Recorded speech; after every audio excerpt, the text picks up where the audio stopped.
Hola a todos, saludos cordiales. A continuación, el equipo número 5, el cuarto año de la carrera de Derecho de la Universidad Valle de Monboy, el cual está conformado por las participantes Ramos Yelixa, Fernández Lucy, Palencia Paola, Veroesi Carmen, Salón Andreina. En esta oportunidad les hablaremos de los temas 10, el juramento, el tema 11, la prueba de testigos, el tema 12, procedimiento probatorio en relación a la prueba testimonial y por último el tema 13, la inhabilidad de testigos y la obligación de declarar, de la asignatura de Derecho Probatorio facilitada por el abogado Douglas Montoya. Quienes habla su compañera Yelixa Ramos. Yo les voy a hablar sobre el tema 10, el juramento. Según el artículo 420 de nuestro Código de Procedimiento Civil, el juramento puede deferirse en cualquier estado o grado de la causa, en toda especie de juicio civil, salvo disposiciones especiales. Quien defiera el juramento deberá proponer la fórmula de este. Esta debe ser una, breve, clara, precisa y comprensiva del hecho o los hechos, o de conocimiento de estos, de que las partes hagan depender la decisión del asunto. Características. Primero, es personal, en el sentido que ningún litigante puede negarse a prestarlo por sí, aunque tenga apoderado. Segundo, es obligatorio, porque como se acaba de expresar, no puede eludirse. El omiso es dado por confeso. Tercero, es indivisible, como la confesión, debiendo advertirse que el problema es menos común desde que la respuesta debe ser escueta. Cuarto, es irrevocable, no cabe prueba en contrario. Quinta, es definitivo, desde que por su solo mérito se debe decidir la controversia. Se puede afirmar que el interrogatorio es un instrumento para provocar la confesión. En él, el promovente exhorta al declarante para que reconozca la verdad de lo preguntado. Procedimiento. El juramento se presta en la audiencia señalada en la resolución que lo admite, o más tarde por el presidente. La ordenanza que señala el día para prestar el juramento se notifica personalmente a la parte que debe jurar, por lo menos 15 días antes del fijado para prestar el juramento. El mismo se presta por la parte llamada a jurar. El presidente o el juez delegado deben antecederlo de una serie de admonición sobre la importancia moral del acto, sobre el vínculo religioso que con él contraen los creyentes ante Dios y sobre la obligación de declarar la verdad. La parte presta el juramento contestando la palabra juro al pronunciamiento de la fórmula de conformidad con la disposición contenida en el artículo 420 del Código de Procedimiento Civil. Expresamente, la fórmula del juramento debe ser breve, clara, precisa y comprensiva del hecho o los hechos, o del conocimiento de estos, de que las partes hagan depender la decisión del asunto. Es decir, la fórmula del juramento dicta mucho de ser un formulismo inútil de los repudiados por la Constitución Nacional, de donde se desprende que es indispensable que la fórmula del juramento sea redactada en forma tal que para la respuesta basta un sí o un no, a lo sumo añadiéndole la frase es cierto, es decir, si es cierto o no es cierto o sí lo juro, pero no puede pretenderse que el oferente del juramento deba construir otro tipo de oraciones o relatar acontecimientos. Pero además, el mismo artículo 420 citado señala que la fórmula del juramento debe ser una, es decir, no puede tratarse de un interrogatorio, debe redactarse una sola pregunta que además debe ser breve, clara, precisa y comprensiva del hecho o los hechos litigiosos o del conocimiento de estos, de forma tal que la respuesta sirva para decidir el asunto. Objeto. El juramento decisorio tiene por objeto la demostración de hechos debatidos en el proceso judicial, que serán el presupuesto de la norma jurídica que aplica el operador de justicia para resolver la controversia sometida a su conocimiento. Juramento supletorio. El juramento supletorio es el que el juez de oficio puede deferir al juramento a una de las partes para completar la prueba. Es decir, que el juez de oficio o pedimento de una parte manda hacer a la otra cuando la causa está probada, pero no plenamente. Se llama supletorio porque es un suplemento de prueba para acabar de formar la convicción en el espíritu del juez. Y así es que solo se defiere o manda hacer cuando el pleito está dudoso por no haber justificado plenamente su acción de excepción los litigantes. Llámese también necesario porque la parte a quien se manda hacer no puede excusarse sin causa legítima, ni convidar a la contraria para que le haga. Y si se resiste, se la da por vencida en el pleito. del mismo modo que si la contraria hubiera probado plenamente su intención. El juramento decisorio toma la denominación de supletorio cuando es deferido por el juez y suple una prueba que por renuncia de la otra parte no puede ser practicada. Por ejemplo, cuando en un litigio entre comerciantes uno ofrece lo que conste en los libros de contabilidad del contendor y éste rehúsa exhibirlo, en cuyo caso el juez podrá diferir el juramento supletorio a la parte que hubiese exigido la exhibición, el juez por su parte puede deferir el juramento a una de las partes. Esto es racional, en cuanto que el juez podrá así sacar partido de la importancia que conserva el juramento en la sociedad actual, pero midiendo antes de diferirlo las condiciones especiales del pleito y el valor subjetivo de los litigantes. El juramento puede ser deferido de oficio sobre la demanda o sobre la excepción, quiere decir al actor o al demandado según recomienden las circunstancias del caso. Se ha conservado en nuestro derecho la limitación de que el juramento no puede deferirse por el juez cuando la demanda o la excepción esté plenamente probada o totalmente falta de pruebas. El juramento deferido de oficio no puede ser referido, no excluye necesariamente por naturaleza las nuevas pruebas deducidas con posterioridad a su prestación. Por lo demás, las normas formales sobre el juramento decisorio se aplican al supletorio. El juramento supletorio debe hacerse en su caso con presencia o al menos citación de la otra parte, y la sentencia dada en su virtud puede revocarse por instrumentos hallados de nuevo que prueben lo contrario. Objeto del juramento supletorio es el de acabar de formar la convicción en el espíritu del juez sobre una prueba. Diferencias entre el juramento decisorio y el supletorio. Primero, el supletorio es ordenado de oficio por el juez, el cual no está obligado a deferirlo ni aun a petición de parte. Cuando es deferido por el juez, constituye una medida de instrucción. Segundo, el juramento supletorio puede deferirse a una parte sobre hechos que no le son personales. Tercero, el juramento supletorio deferido a una parte no puede ser referido por ella a la otra. Cuarto, el juez aprecia soberanamente el efecto del juramento prestado o negado y no está ligado por la prestación. El juez puede estatuir en sentido contrario a las pretensiones de la parte a la cual el juez le fue deferido. Su negativa a prestar el juramento no entraña necesariamente la condenación de la parte a la cual le ha sido deferido el juramento. Quinto, el juez que ha ordenado la prestación del juramento supletorio siempre puede, según las circunstancias y antes de la prestación, referir la sentencia interlocutoria que lo ha diferido a uno de los litigantes. Requisitos para la validez del juramento: decisorio, supletorio o estimatorio.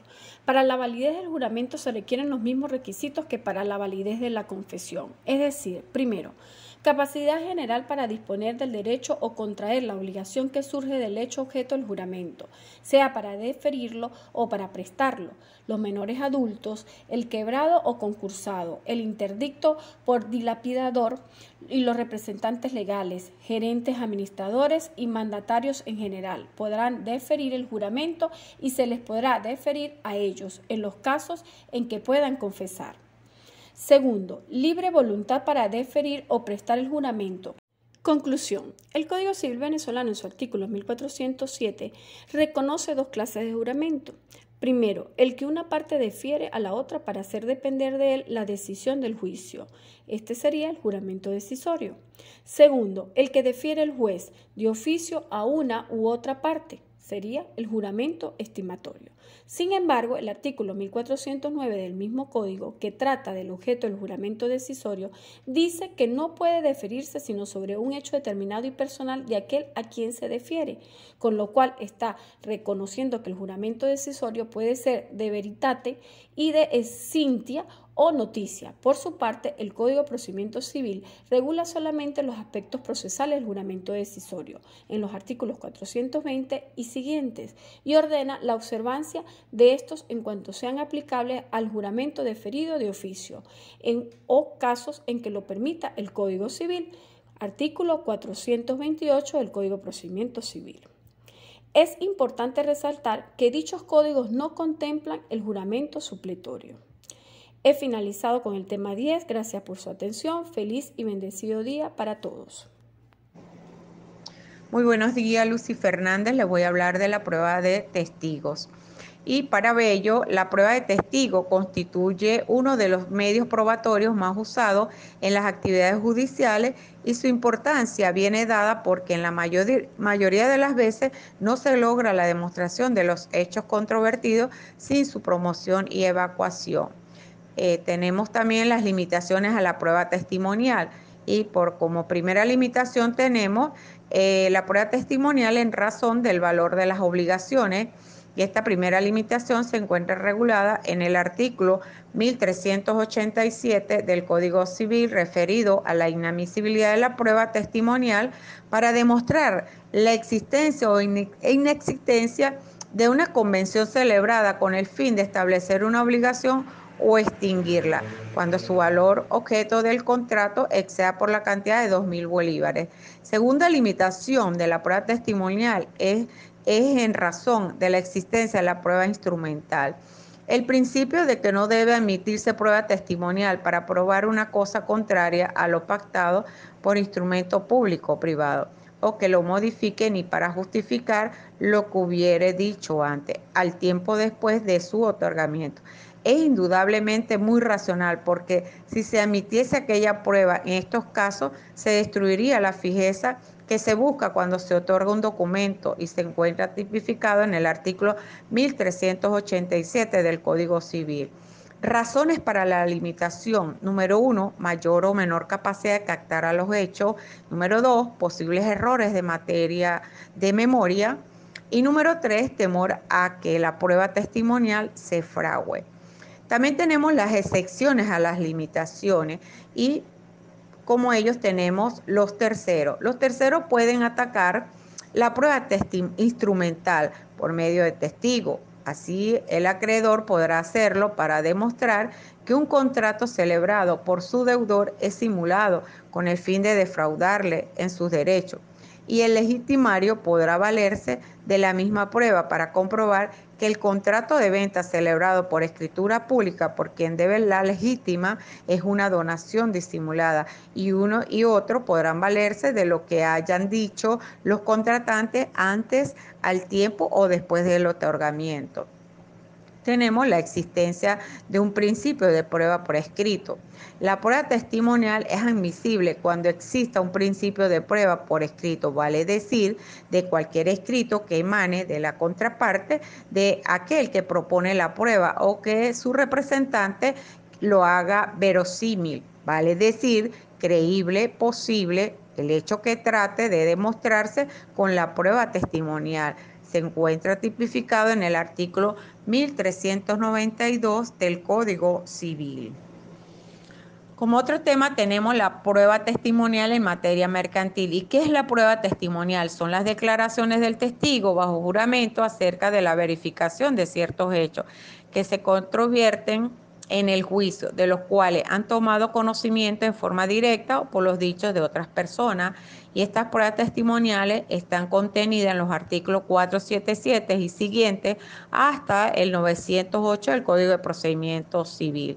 ¿Y cuáles son los requisitos que debe reunir el testigo? Debe tratarse de un tercero extraño al proceso mismo. Como consecuencia de ello, no pueden ser testigos las partes del mismo, sean directas o indirectas. Características. Número 1, es una prueba preconstituida y toda vez que el testigo ha tomado conocimiento de los hechos respecto de los cuales declara antes de que se inicie el proceso en lo cual ellos son controvertidos. Número 2, es una prueba en la que prima el principio de la inmediación, ya que el juez quien directamente debe recoger los dichos de este. Número 3, es un medio de prueba indirecta, ya que el juez toma conocimiento de los hechos, no por la percepción directa de los mismos, sino que precisamente por la exposición que de ellos efectúa el testigo. Número 4, es una prueba formalista, toda vez que la ley lo ha regulado en forma rigurosa, debido a la desconfianza que existe de parte del legislador hacia la veracidad de los testimonios. Y por último, característica, tenemos que puede ser sobre un contenido en Internet, siempre que este testimonio lo acredite un tercero ajeno al proceso. En cuanto a las clasificaciones, tenemos presenciales y de oída. Testigos presenciales son los que han percibido los hechos sobre los cuales declaran en forma directa por su sentido. Testigos de oída son aquellos que son sabedores de los hechos por los dichos u otras personas que se los han relatado. Número 2, tenemos contestes y singulares. Testigos contestes, cuando existen varios testigos que declaran en la misma forma respecto de un mismo hecho. Testigos singulares, cuando solo declara un testigo o cuando declarando varios respectos de un mismo hecho, sus declaraciones son diversas. Tenemos número 3, hábiles e inhábiles. Testigos hábiles, aquellos a los cuales no les afecta alguna causal de inhabilidad señalada en la ley, e inhábiles, aquellos a quienes afecta alguna de dichas causas. Y como último punto tenemos la prueba de testigos en materia laboral. La promoción de las pruebas en el momento exacto en un proceso laboral son de suma importancia. De nada sirve tener un derecho si el mismo no se puede probar. La oralidad es el principio fundamental en el nuevo proceso laboral venezolano y la etapa de la promoción de pruebas es muy particular en el proceso laboral en comparación a otros procesos, ya que esta se debe promover en la audiencia preliminar y será el juez de juicio quien decida admitirlas y evacuarlas.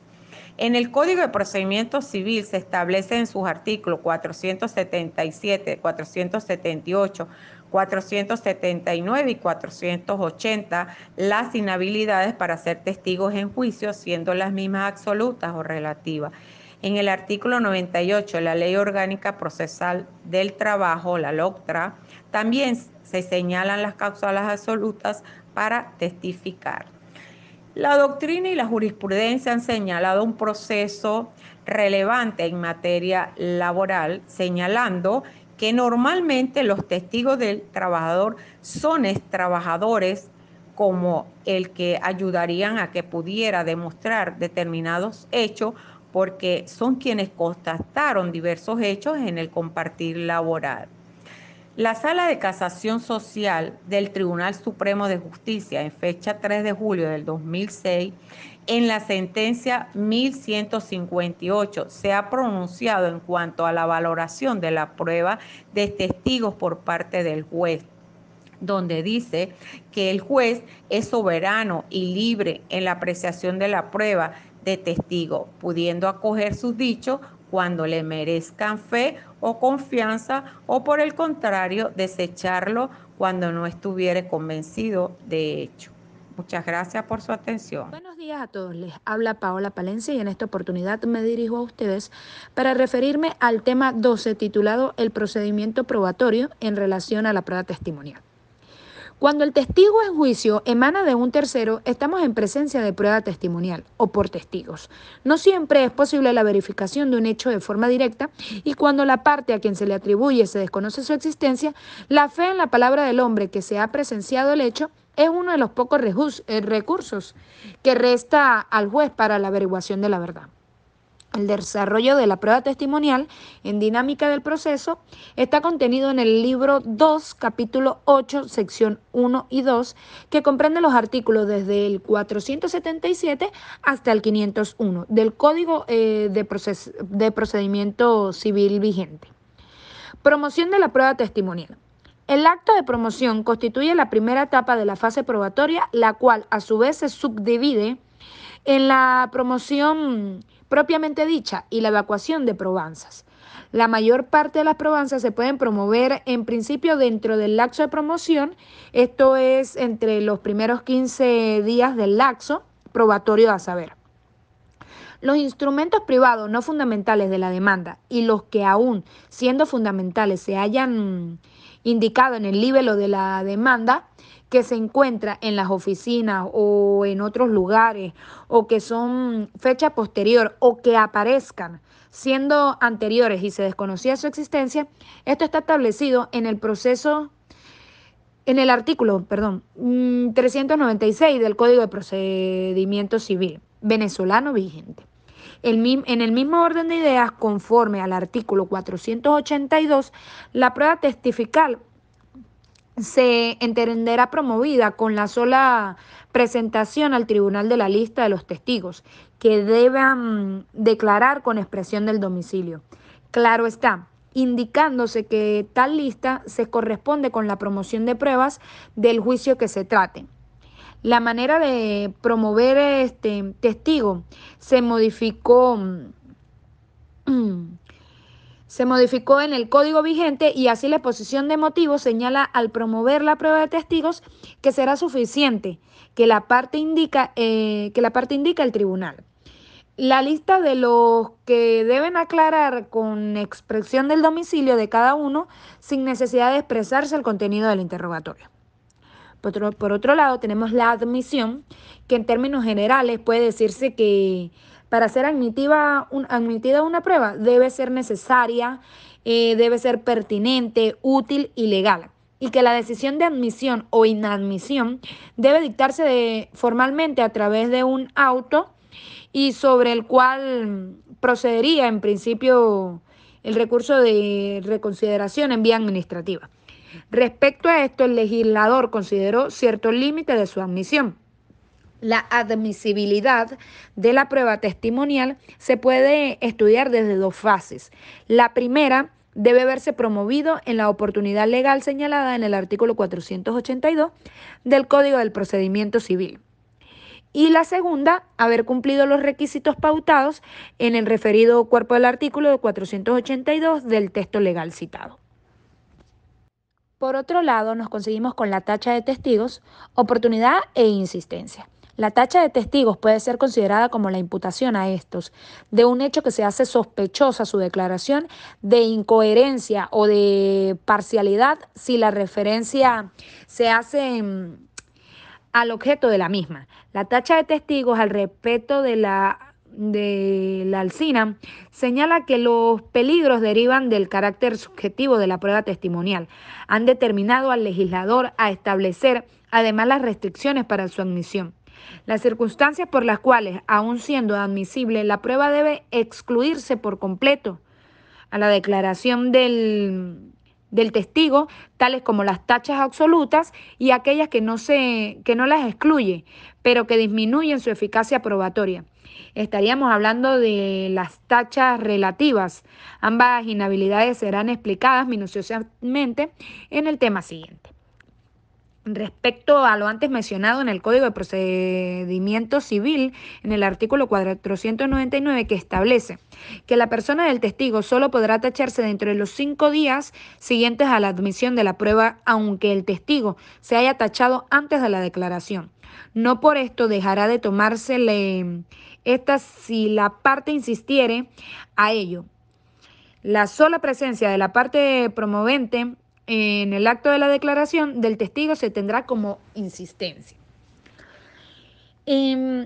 Hablemos de la incidencia, entendida la tacha como la imputación de inhabilidad del testigo como incidencia destinada a obtener la declaración de tal inhabilidad. No es otro que procurar que la declaración del testigo tachado no surta ningún efecto probatorio en el proceso.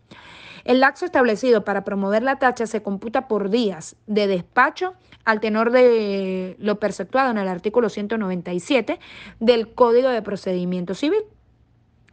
Podría suceder que el juez no providencia los escritos de prueba en el término que se señala en el artículo 398. Entonces, los 5 días para promover la tacha deben contarse a partir del día siguiente al vencimiento de esto. 3 días concedidos por el juez para providenciar. Hablemos de la evacuación. El concepto de la evacuación de la prueba es equivalente al concepto de la práctica de la prueba, tanto que práctica de prueba es el procedimiento tanto para formar el medio probatorio, por ejemplo, realización de la inspección judicial o depósito de testigos. El lapso de la evacuación de las pruebas, tal como lo tipifica el artículo 400 del Código de Procedimiento Civil, es de 30 días de despacho, por lo cual se computa a partir de su admisión o desde que se tenga admitidas fuera de este lapso. No se podrá evacuar ninguna otra, salvo que las partes de común acuerdo decidan evacuar. cualquier prueba que sea de su interés en cualquier estado y grado de la causa. Es posible que las pruebas deban evacuarse en el mismo lugar del juicio, pero por medio del juez comisionado, y así lo faculta el artículo 234 del Código de Procedimiento Civil. Todo juez, donde nos indica este artículo que todo juez puede dar comisión para la práctica de cualesquiera diligencia de sustantación o de ejecución a los que sean inferiores, aunque residan en el mismo lugar.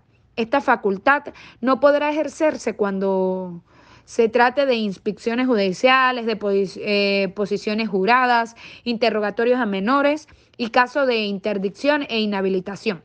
De manera que en el lapso de evacuación, este caso se comienza a contar desde el auto de admisión o desde el día siguiente, a los 3 días que debió providenciarse. Si no se hizo así, hasta el día en que sale el despacho para el juez comisionado inclusive.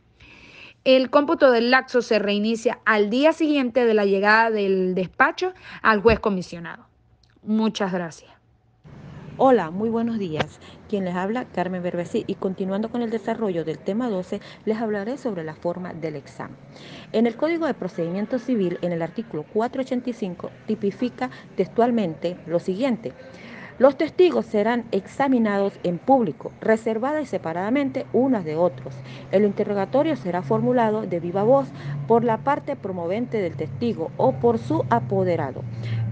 Concluido el interrogatorio, la parte contraria o su apoderado podrá repreguntar de palabra al testigo sobre los hechos a que se ha referido el interrogatorio, u otros que tiendan a esclarecer, rectificar o invalidar el dicho testigo. Respecto a lo antes mencionado, el juez, como director del proceso presente en el interrogatorio, puede considerar que las preguntas están tomando repetitivas que giran con imperceptibles variaciones sobre el mismo hecho o hechos.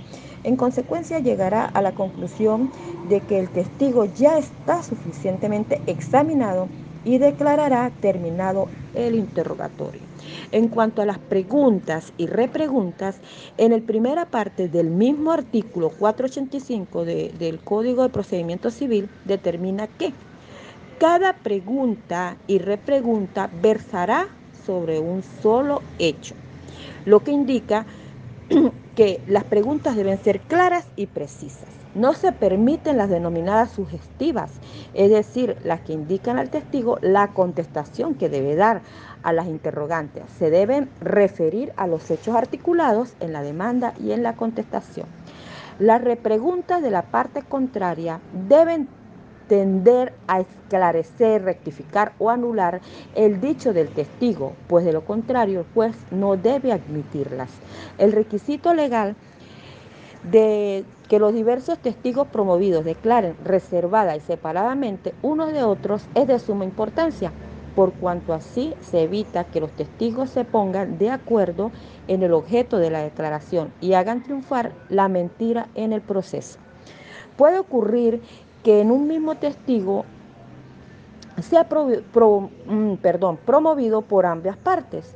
El testigo común puede ser repreguntado por ambas partes sobre los hechos articulados en el interrogatorio de la contraria y de ninguna manera sobre lo de su propio interrogatorio. En el mismo artículo 485, en su parte infine, estipula que en todo caso, el juez podrá considerar suficientemente examinado el testigo y declarar terminado el interrogatorio. La declaración del testigo se hará constar en un acta que firmará el juez, el secretario, el testigo y las partes o sus apoderados presentes, salvo que se haga uso de algún medio técnico de reproducción o grabación del acto, caso en el cual se procederá como se indica en el artículo 189 Schuden. Ahora bien, en cuanto a las preguntas por el juez, el artículo 487 de la referida norma establece que el juez podrá hacer al testigo las preguntas que crea convenientes para ilustrar su propio juicio. lo que se interpreta que además de la facultad que tiene el juez en la materia probatoria para mejor proveer, tienen también el poder para intervenir en la iniciativa de la prueba, como el caso que se comenta. El juez está autorizado para hacer al testigo las preguntas que crea convenientes para establecer su juicio. No menciona la ley si debe hacerse dicho interrogatorio oficioso después del interrogatorio de la parte o durante este. Al respecto, Rangel Rower opina que puede hacerlo en ambas oportunidades, durante el interrogatorio, inmediatamente a la respuesta del testigo, si así lo considera el juez, o bien después del interrogatorio que formula la parte. Sin embargo, el juez debe limitarse, al igual que las partes, a las preguntas que sean pertinentes a la litis, es decir, que deben referirse a los hechos controvertidos. Sus preguntas no podrán versar sobre la prueba de hechos ajenos a lo que se ventila. Respecto al acta de declaración, podemos decir que el acta de declaración es un instrumento público elaborado con todas las formalidades de ley por el secretario del juzgado o por quien haga sus veces en las diligencias en que actúa a fin de acreditar hechos, tomar decisiones, realizar constataciones o cualquier otra actividad procesal de la cual deba dejarse constancia en autos. Así lo tipifica el artículo 491 del Código de Procedimiento Civil venezolano. Terminada que sea la declaración y redactada, y si redacta, se le leerá al testigo para que manifieste su conformidad o haga las observaciones que se le ocurran. Luego la firmará con el tribunal y las partes que hayan concurrido, si el testigo y las partes supieren y pudieren hacerlo. En cuanto a las reglas especiales, hay autores partidarios de no fijar reglas para la valoración de la prueba testimonial, por cuanto ello atentaría contra la facultad que tiene el juez para apreciar libremente la misma. Respecto al antes mencionado, Brixe en el año 1984 indicó: peligroso es establecer reglas para apreciar las declaraciones de testigos, porque tratándose de materia tan difícil, el mejor sistema es dejar al árbitro judicial la apreciación de las declaraciones sobre las cuales va a fundamentar su fallo.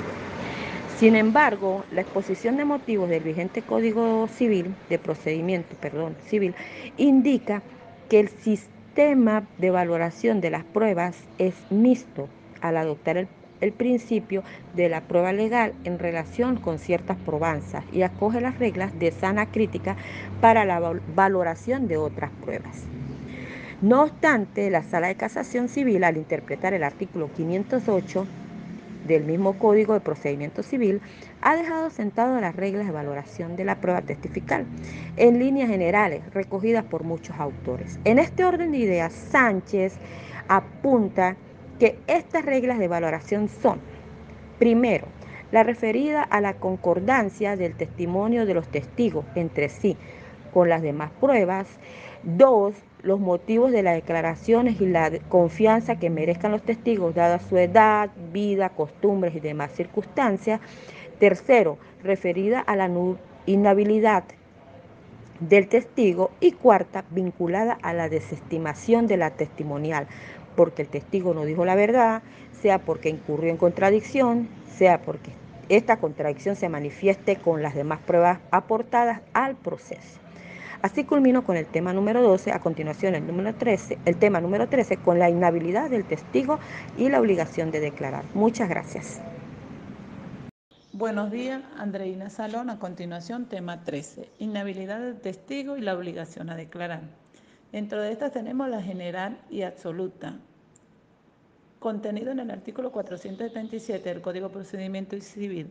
La inhabilidad absoluta excluye de forma general la recepción del testimonio de las personas de esas condiciones que a continuación voy a describir en toda clase de proceso, de suerte que el juez no pueda admitirlo como prueba en ningún caso. Tenemos los menores de 12 años, inhabilidad es aplicable al proceso civil.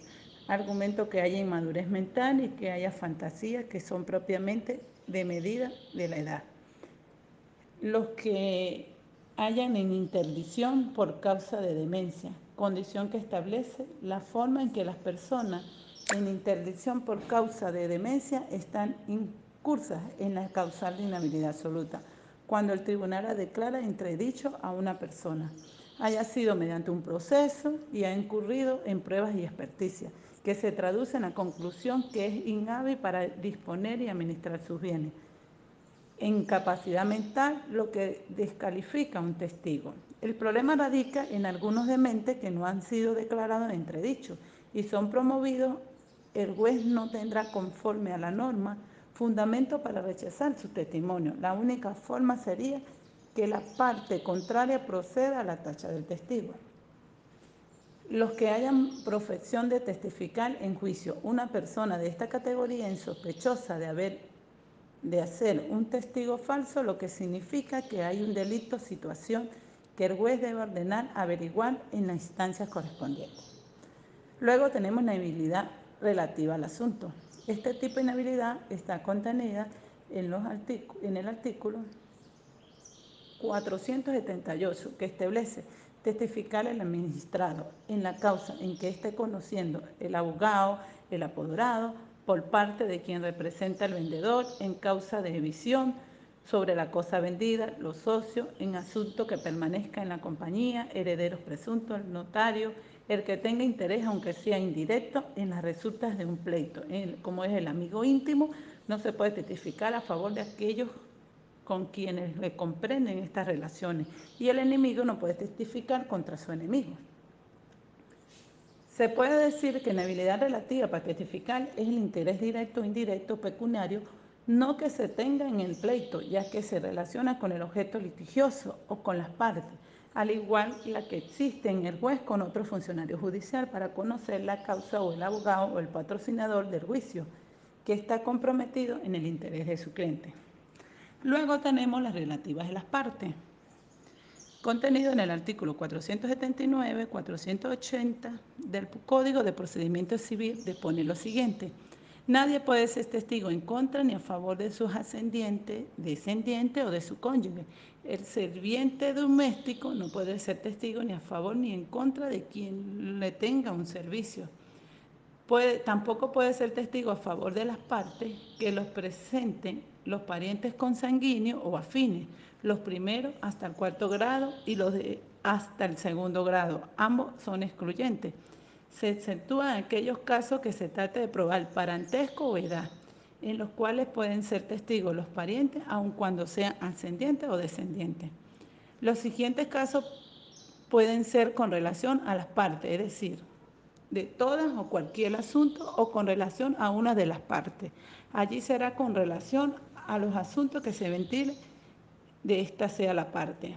Entre estos tenemos el amigo íntimo, que representa o el enemigo de algunas de las partes, o que se tenga interés aunque sea indirecto en el pleito. No se puede ser testigo en juicio de lo antes mencionado. La inhabilidad del testigo debe formularse por escrito antes de la fecha o de la audiencia programada, en la cual se recibirá el testimonio dentro de la audiencia, en forma oral, invocando o probando la causal en la que se sustenta. El juez debe resolver en la misma audiencia si encuentra aprobada la causal, se abstiene de recibir la declaración de un tercero.